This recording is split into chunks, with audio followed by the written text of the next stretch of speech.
সম্মানীয় শিক্ষাগুৰুসকল, আমি অসম ৰাজ্যিক প্ৰাথমিক শিক্ষক সন্মিলনীয়ে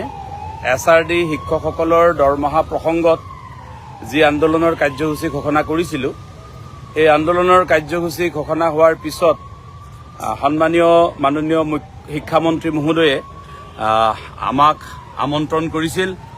আৰু সেই আমন্ত্ৰণ ৰক্ষা কৰি আমি আজি সন্ধিয়া 7 বজাত শিক্ষামন্ত্ৰী মহোদয়ৰ কাৰ্যালয়ত আমি এক আলোচনাত মিলিত হৈছিলোঁ। উক্ত আলোচনাত শিক্ষামন্ত্ৰী মহোদয়ে আমাক আশ্বস্ত কৰিবলৈ তেখেতৰ যি বক্তব্য প্ৰদান কৰিছিল আৰু তেখেতে আমাক কৈছিল যে SNA পদ্ধতিৰ জৰিয়তেই শিক্ষকসকলক দৰমহা দিয়া ব্যৱস্থাটো যিটো কৰিব লৈছে সেয়া এটা ইণ্টাৰনেল মেটাৰ। গতিকে শিক্ষকসকলে সময়মতে দৰমহা পাব, সুবিধামতে তেওঁলোকৰ যি প্ৰাপ্য সকলোখিনি পাব বুলি তেখেতে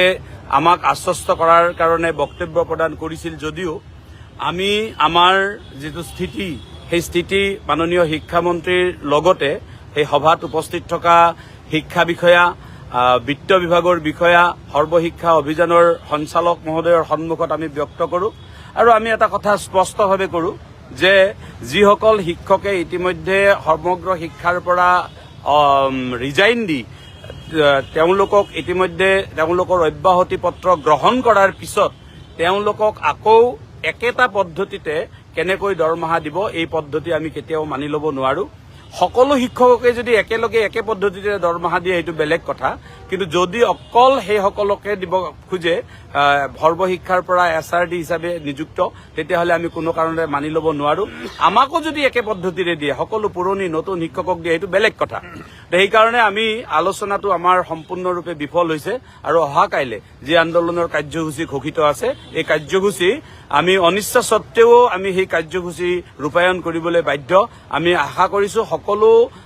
জিলা প্ৰাথমিক শিক্ষা বিষয়াৰ কাৰ্যালয়ত সকলোৱে শান্তিপূৰ্ণভাৱে শৃংখলাবদ্ধভাৱে কাৰ্যসূচী ৰূপায়ণ কৰিব আৰু মুখ্যমন্ত্ৰী মহোদয়লৈকে দিব লগা প্ৰশ্নপত্ৰ আৰু অন্যান্য যিখিনি স্মাৰক পত্ৰ আমি দিবলৈ নিৰ্দেশনা দিছো সেইখিনি দিয়াৰ ব্যৱস্থা কৰিব। পৰৱৰ্তী নিৰ্দেশনাসমূহ আপোনালোকক অচিৰেই প্ৰদান কৰা হ'ব।